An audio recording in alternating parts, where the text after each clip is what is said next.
Middle east में Israel America दोनों से दो दो हाथ करने के बाद ईरान एक वैश्विक ताकत बनकर उभरा है। अरब देश भी ईरान के आघात से आश्चर्यचकित हैं। अकेले ईरान ने इसराइल की पूरी सुरक्षा व्यवस्था को ही ध्वस्त कर दिया। ताजा रिपोर्ट्स ने इसराइल की अंदरूनी खुलासे से पूरी दुनिया में हड़कंप मचा दिया है।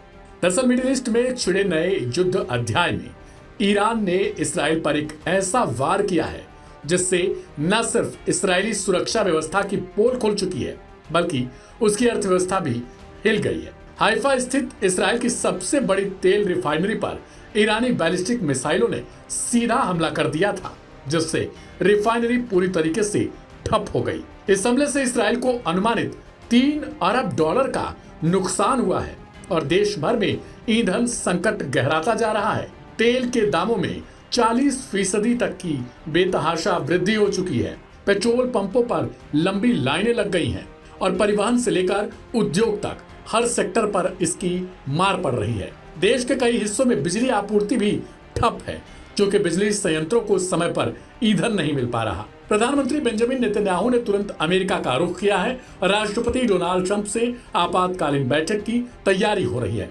लेकिन राजनीतिक और कूटनीतिक प्रयासों से पहले ईरान ने रणनीतिक मोर्चे पर बाजी मार ली है। ईरान ने इस हमले को तेल के जरिए दबाव डालने वाले देशों को जवाब बताया है। तेहरान की तरफ से यह स्पष्ट संदेश है कि वह केवल सैन्य ताकत नहीं बल्कि आर्थिक रूप से भी चोट पहुंचाने की क्षमता रखता है। Aim right, achieve big. At KR Mangalam University, we provide you the platform to turn your dreams into reality. At KR Mangalam University. विश्लेषकों का मानना है कि यह हमला मध्य पूर्व की ऊर्जा संरचना को बदल सकता है। अब अरब देशों के साथ इसराइल के संबंधों पर भी असर पड़ सकता है क्योंकि इस क्षेत्र में तेल आपूर्ति और व्यापारिक रास्ते अब असुरक्षित माने जा रहे हैं। ईरान की ओर से पूरी ताकत से दिए गए जवाब ने यह तो साफ कर दिया है कि अगला युद्ध केवल सैनिकों से नहीं बल्कि आर्थिक धमनियों पर वार करके लड़ा जा सकता है।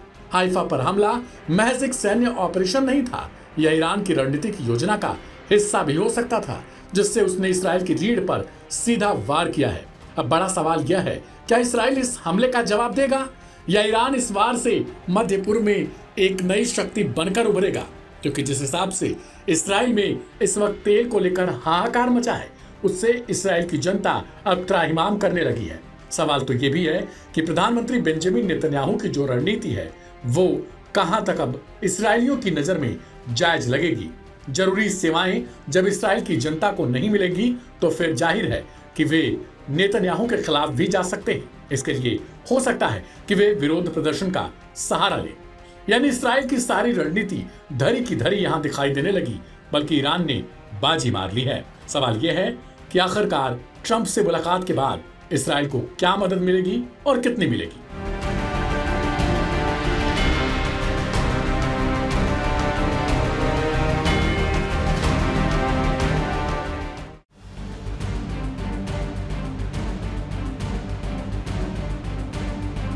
इजराइल और ईरान के बीच सीज फायर हो गया है लेकिन गाजा के साथ जंग अभी भी जारी है।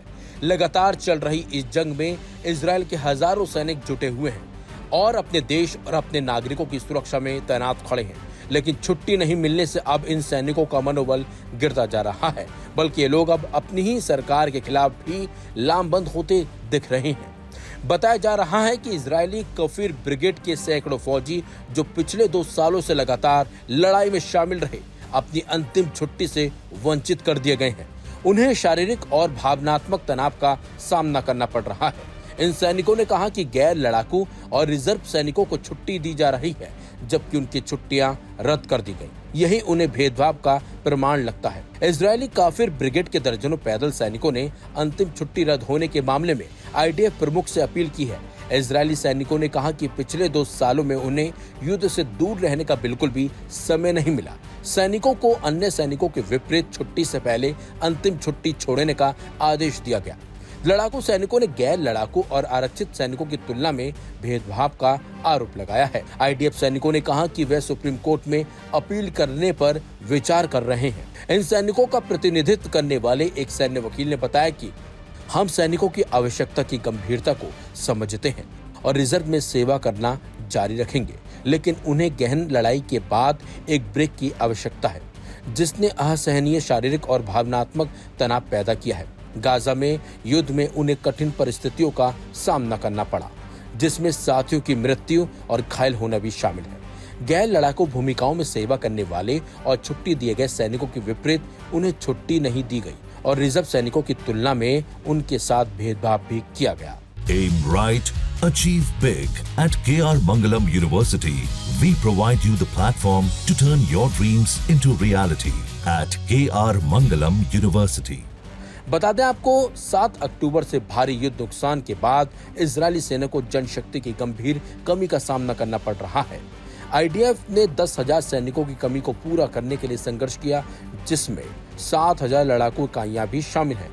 लेकिन जिस तरीके से सैनिक अपनी सरकार के खिलाफ लामबंद हो रहे हैं, उसके गंभीर परिणाम इजराइल को भुगतने भी पड़ सकते हैं, क्योंकि प्रेस टीवी के अनुसार 12,741 ईरानी प्रोफेसरों ने ट्रंप, नेतन्याहू और सहयोगियों को चेतावनी दी है।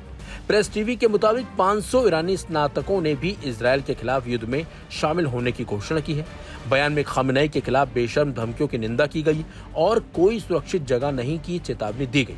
इसके साथ साथ इन लोगों ने अमेरिकी सेना और ज़ायोनी शासन के खिलाफ अंतहीन युद्ध की धमकी दी है। और ऐसे में अगर इजरायली सैनिक अपनी सरकार के खिलाफ खड़े हो जाते हैं तो ईरान के साथ और गाजा के साथ युद्ध लड़ने में इजराइल को काफी कठिनाइयों का सामना करना पड़ सकता है। ऐसे में इजराइल को अपने सैनिकों के लिए कुछ करना जरूरी है इस समय, क्योंकि सैनिक अगर पीछे हट गए तो इजराइल भी तो ऐसे में इजराइल को भी गंभीर परिणाम युद्ध में भुगतने पड़ सकते हैं।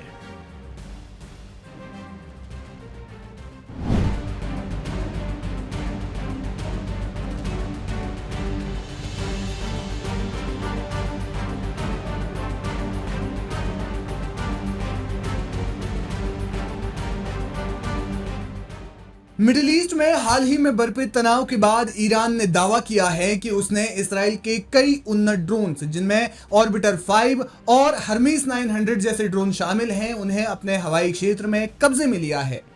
यह घटना इसराइल के लिए जासूसी करने वाले एजेंट्स की गिरफ्तारी के कुछ ही दिनों के बाद सामने आई है, जिससे दोनों देशों के बीच तनाव और ज्यादा बढ़ सकता है। इस घटना ने न केवल सैन्य और खुफिया क्षेत्र में हलचल मचाई है, बल्कि ईरान की रिवर्स इंजीनियरिंग की क्षमता को लेकर भी चर्चा तेज कर दी है। ईरानी रक्षा मंत्रालय के सूत्रों के मुताबिक जून 2025 के अंत में ईरान की वायु रक्षा प्रणालियों ने इसराइल के कई ड्रोन्स को निशाना बनाया, जिसमें ऑर्बिटर 5 जो एक उन्नत निगरानी ड्रोन है और हर्मीस 900 जो मध्यम ऊंचाई और लंबी दूरी के हमलों के लिए जाना जाता है, वो ड्रोन शामिल हैं।